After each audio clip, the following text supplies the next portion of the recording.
Good day mga paps. Ito yung sintomas ng Stargazer natin pag kulang sa CVT fluid yung transmission natin. Ito yung tunog niya.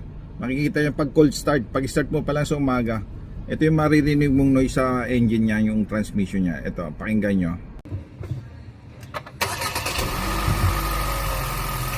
Grabe talaga, ano? Pag ganyan maririnig mo yung sa makina ng ganyan tunog, talagang kakabahan ka ng sobra.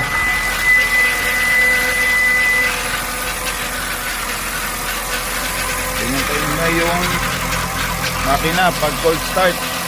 Ibig sabihin kulang na sa CVT fluid. Pero mawawala din yan.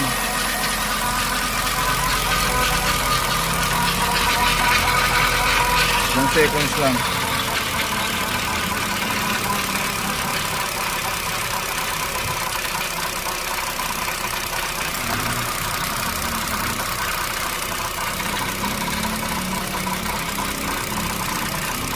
Ito yung lalagay natin 1 liter, dagdag muna.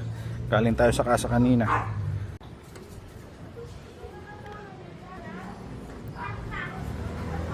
Medyo matagal to kasi wala akong imbudo eh.